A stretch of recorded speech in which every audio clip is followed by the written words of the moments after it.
Hey guys, how are you doing today? Hope everyone's well. Yeah, I'm working on that myself, and I wanted to follow up on another video, continuing from the last one that I did a couple days ago on the new moon, April 22nd, for Alchemy in Action, because it was like the perfect time, like, to put things into motion. And definitely a lot of us are feeling like the call, hearing the call and answering the call. So yeah, stepping into new ways of being and relating and seeing and perceiving, operating, communicating, cooperating, contributing, belonging, and declaring what we do want. And sometimes we need to see those things in certain ways, like see what we don't want so we can choose what we do want. And that was like one of my hugest things in my alchemy journey when I first became like initiated into this process of individuation. And that is the indivisible. That's one whole that is indivisible. And so it's really kind of transforming the old paradigm of being separate and fragmented, where that's based on a false foundation of fragmentation and separation and competition and all of those things. And what we're moving into now is wholeness and fullness, and rooted in connection, rooted in truth, rooted in the fullness that we are and the connections that we have with everything, really, because everything's connected, everything's related, everything works through relationships.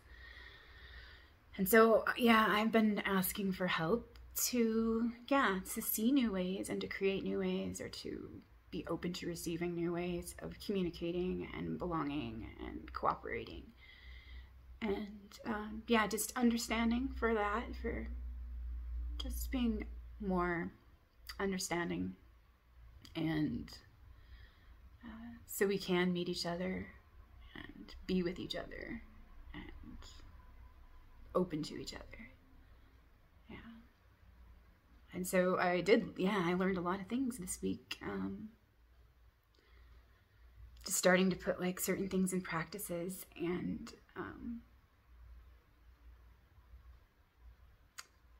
after I started seeing certain things about beliefs, about our belief systems, how they are filters, and how they relate to like different stories that we're projecting, or that kind of stuff. And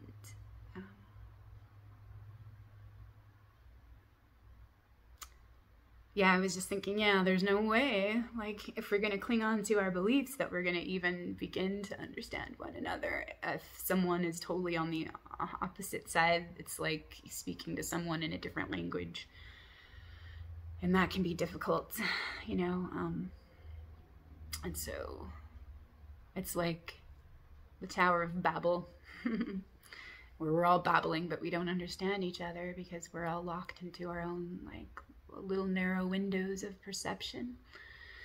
And so it's kind of hard to see like a lot of the things that we can start to see now if we decide like to widen those perspectives of that narrow window and open up the bubbles of like the echo chambers that we have been put into, like, to kind of just like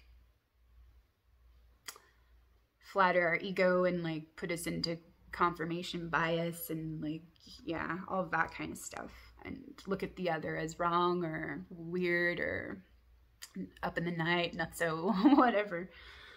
But so I just started like pondering these things and asking for help and guidance about how to proceed like with communicating and with relating and sharing authentically. And so I did start to I guess, try out a few things, and I gave myself permission to make mistakes too, and it's like kind of an exciting process because it's like, yay, we get to learn how to do this. And so yeah, I'm willing to learn how to do this, and if it's a jerky dance and I fall on my butt but like get back up, and maybe there's a graceful twirl in there somewhere because you know, regain the balance and the grounding. When I see I can course correct and redirect. And so for the first little while, I was like really stuck in my anger, but I knew my anger was a gift and a good messenger and a good ally for me, like, to pay attention to and just to be with and like just be aware of, and notice when I was like self-righteous, getting caught up in my self-righteousness, because I did, you know, it was righteous rage because of some of the things that, you know, the crimes against humanity that have been perpetuated by certain things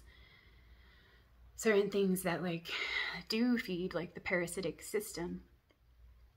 It's very like, it's repellent to me because it dishonors life, and it dishonors like trust, and it dishonors relationships, it dishonors our fullness, it dishonors like the trust we can build and have and share together. And so like that was one of the hugest things for me, like to be able to see like, yeah, how that affected me. And it is, yeah, I have every right, and my anger is right, like to be expressed and felt and heard and received in those ways, because that's like Kali and Durga and Mama Bear. It's like, no, enough is enough. You're not gonna fuck with my children. You're not gonna harm them. You're not gonna dishonor them any longer. And so it is like kind of that fierceness, but because of the love that's so deep there, it's compassionate too. And so it's just like a compassionate fierceness that says, I'm not gonna take this shit anymore, and you know, like, this is gonna end, you know. So like, that's a powerful place, you know. And it's it is like that anger to draw on as strength to act, and like, yeah, to put an end to this, like, these atrocities that have gone on way too long and have caused like suffering for so many.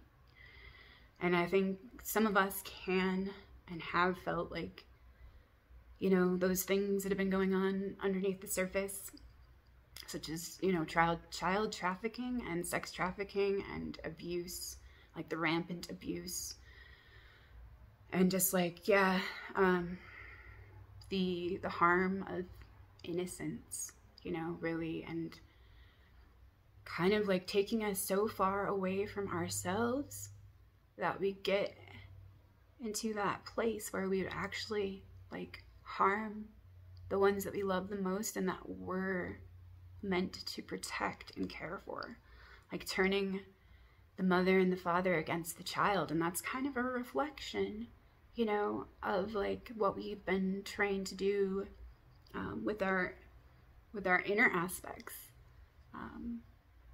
like a harsh mother and father figure archetype where, you know, you get punished and rewarded. You're not, you know, loved for all that we are. We're not, but like only encouraged, like to be some certain false image of perfection or whatever that is, to go along to get along. So, what I learned, yeah, with my alchemy is that, like, yeah, our heart does hold, like, all things, and it is the great heart that holds, carries, receives, frees, and liberates, and nourishes, nurtures, comforts, allows, you know, loves all things. And so that heart energy, yeah, is like the new operating system where it can contain all of it, you know, and transmute, hold all of it to transmute and transform all of it so that it can be whole and it can be full and it can be a well of well-being. And so one of the things that I learned to help empower like myself, and I don't know why, like in certain ways I really didn't see certain things, like where I had been making unconscious choices and I didn't realize like I had like certain choices in certain ways and to choose certain things. And it just like hit me a couple years ago that, oh my God, look, and it just like, just looking at some of my choices, oh, I've been choosing that because, yeah, it just been totally like just unconscious like choices and patterns. Yeah. So becoming aware of certain patterns and what they were creating was like really huge for me. And I realized that I had been choosing pain like for the longest time. I had felt like really misunderstood, lonely, kind of, I guess, didn't feel like there was a lot of intimacy in my life and in my relationships, where it just seemed like there was a lot of lack and not a lot of room for like reciprocal exchange or authenticity, or for like that true kind of intimacy. And that like really bothered me, and I did feel lonely, and I wonder like why, you know, I really want closer relationships. I want to share with people. I really want a heart-to-heart connection, but like it just didn't seem like, yeah, there is the space for that in certain ways. And so I looked at some certain things, and this is when I started looking at some of the archetypal influences or archetypal energies. And I realized that like one of those energies was a ghost, like a hungry ghost that, yeah, couldn't show up. Like I couldn't show up for myself, and I couldn't show up for others. And so it was like I was always missing in action, like would want to make different plans with people and be all excited about it, like when the plans are made.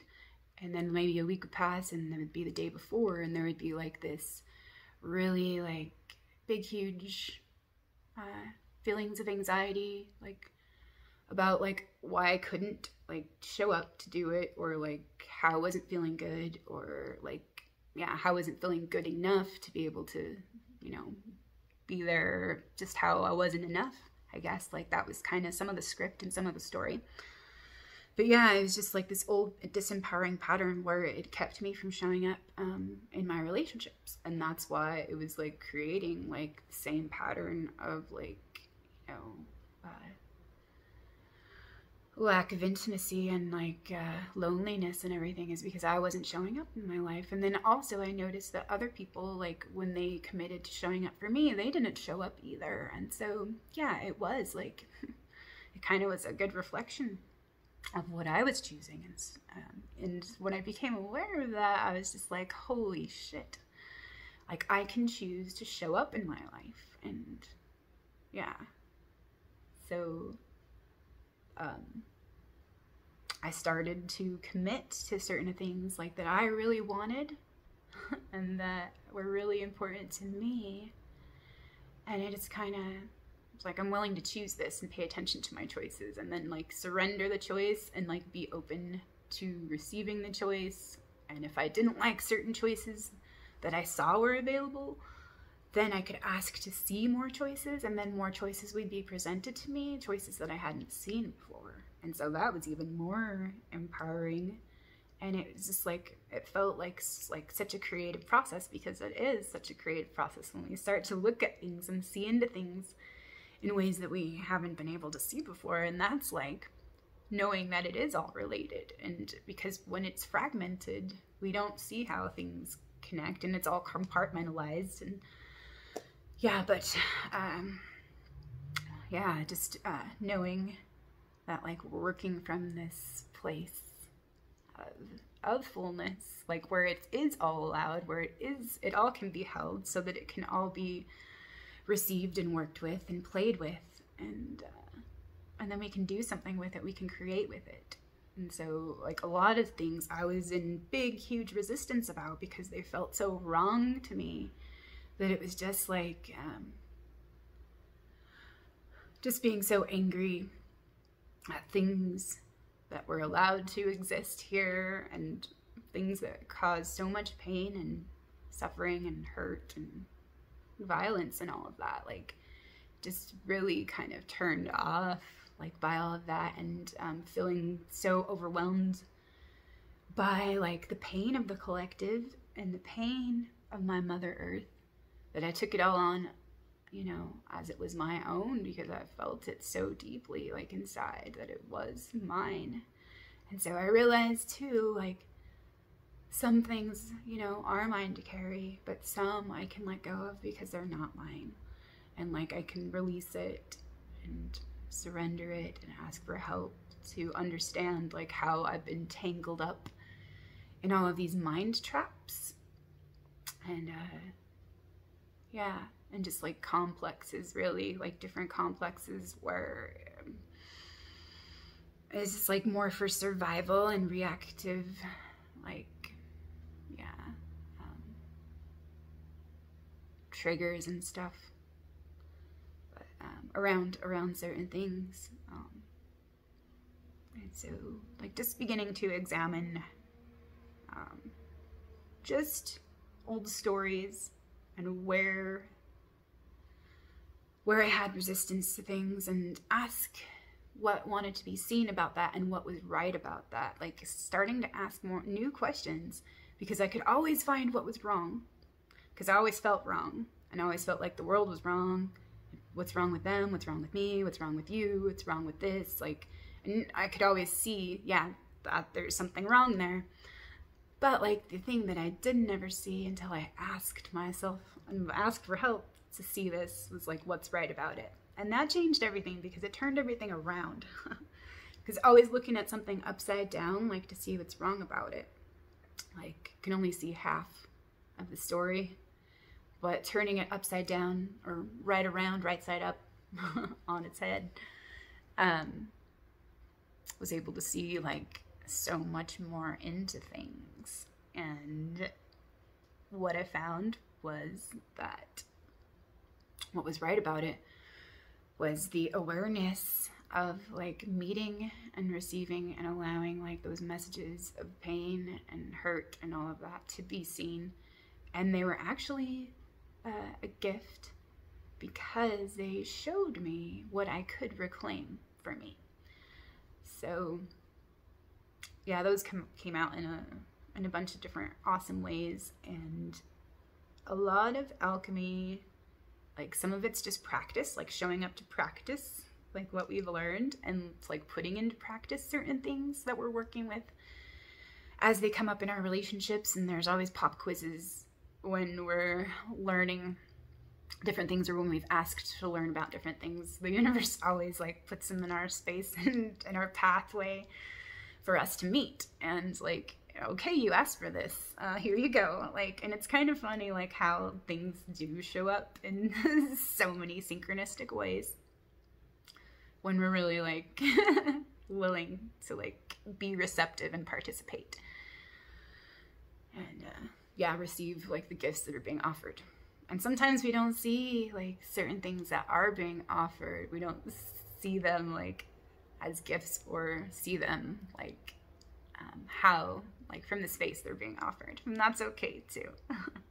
Because yeah, sometimes we just need hindsight as well. But like we can start to pay attention to certain things more, and see like how they relate to different things, like in our cycles of growth and learning and change. So it's really a magical process. And like, it's just really directing our attention and our intentions, and like opening to reception. So just wanted to share like some of that with the alchemy. So it is like practice and play. So there's, yeah, the practice where we just keep showing up, and we get to practice, what we preach, and yeah, put all the practices to work. Like there's so many different practices that we have. It seems like life is a practice.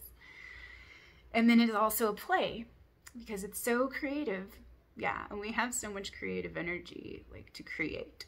And so that's just the funniest thing ever, too. And we all are creators, and we all create in different ways. But, like, now it's like we have more of an ability to, like, consciously, like, co-create and participate with, like, the creative process. And the creative imagination is, like, our alchemical vessel for transformation and change. And so that's really cool, like, that we get to use our imaginations. Like, that is, like, where a lot of things are created before they're manifested into the physical plane. So, like, there's those things to look at, too. And, like, any kind of creative outlet that we can use, any kind of free self-expression that we can give ourselves and each other, to be able to, like, express a lot of the things that have been suppressed or repressed or oppressed and, like, pressed in. And so, and impressed sometimes too, like, impressed upon us. And yeah, so I like to play with language and words and symbols and images and, like, just art, because it's all art. And there's so many correspondences with the word art too, like, with different archetypes. And one of those is, like, King Arthur, and when he was a boy, art. And, like, his relationships, like, with Merlin and, like, with the owl, like, with the seeing and perception and different things. And so there's really some cool insights, like, with, like, seeing through the eyes of a child with wonder and, like, kind of detachment and not expecting something to be, like, just one certain thing, but knowing that it's all things too, because all things relate, and so all things are contained in each thing in just different ways and different levels and different degrees. And so that's, like, something, like, kind of fun to look at too and explore, because, like, the psyche just, like, makes kind of really cool connections, and if we pay attention to certain things, we can see, like, how they do relate and how they can help us, like, create something new. And yeah, it's just all, yeah, it's all full. And that's another archetype, is the Fool, and that's the youth that is zero. Yeah, that's the aspect of the zero in the tarot. And zero holds everything and is nothing. And so there's that potent archetype where the Fool can hold it all, and the Fool is innocence and wisdom, holds it all. And so claiming fullness, claiming our wisdom, claiming our ignorance, claiming all of it, like, because it's all that we have, all of that to work with. And if we didn't have, like, the ignorance and our limitations, there wouldn't be any room to grow. So that's, like, one of the things, you know, that I got to claim was my ignorance, but also my wisdom, and the wisdom, like, that comes from, like, illuminating ignorance. And so, yeah, I hope that is helpful. And there's, like, a couple of different tools I want to share with you guys, and also yeah, tell you about what's been happening with my process in communicating with others, and how it's been a little bit different, like, in the last 2 or 3 days than it had been in the last couple weeks, when I was really stuck in my anger and resistance about things. And before I broke through, and yeah, I was able to reclaim my fraud, my imposter archetype that I'd been so angry with. And I realized that she was one of my biggest allies for survival, and she was related to my saboteur archetype, which there's 4 survival archetypes. If you're familiar with Caroline Meese and her work, yeah, I kind of go off some of her blueprints, but I also like the Jungian stuff and all sorts of traditions and systems. So I just gather bits and pieces and different threads from different places, and I weave it into my, like, tapestry of alchemy. And wisdom and experience, and like, yeah, my resources that I draw from. But yeah, I draw from all sorts of traditions and systems, and yeah, just all the myths, stories, symbols, just everything that relates, because it's all related to the divine feminine. And so I realized, yeah, that the 4 was a huge thing this year for me, and I have had like a lot of different synchronicities with the number 4. And the 4 is structure and support and stability.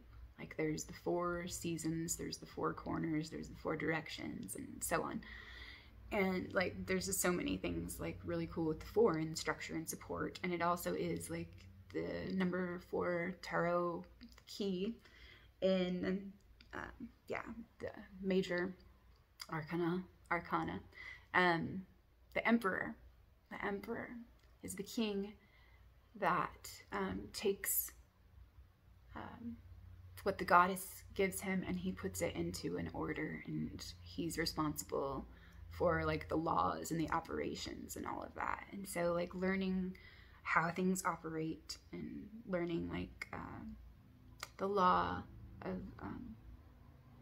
of natural law and cosmic law, yeah, and seeing all that and how like certain systems work. And that's like really freaking amazing, like to be able to see into like how certain systems and how certain structures like operate and why they create what they create. So being able to look into that and see like how certain things have been created and what we can create, working from cooperation and reoperation, you know, like all of that is pretty cool to see. And the 4 survival archetypes are the child, which there are a lot of different child archetypes, a lot of variations of that. And what my strongest, I feel like, dominant child archetypes are the orphan, because I felt like totally abandoned, had an abandonment story. And then the magical child, which is the magical child because I didn't want to be here, and because I didn't think I belonged here. It's like I just kind of like, yeah, was resistant to being here. So I did retreat into my imagination and like into like my deeper inner world for a lot of my, you know, some of my childhood and my teen years. And yeah, before I started escaping into like alcoholism for a long time. But like my imagination, my inner world was my sanctuary. And so like that helped me survive, you know, the magical child and the orphan child. And then there's also the whore, or the prostitute, which I'm very familiar with. The whore has always been like an archetype that I could relate to in a lot of ways.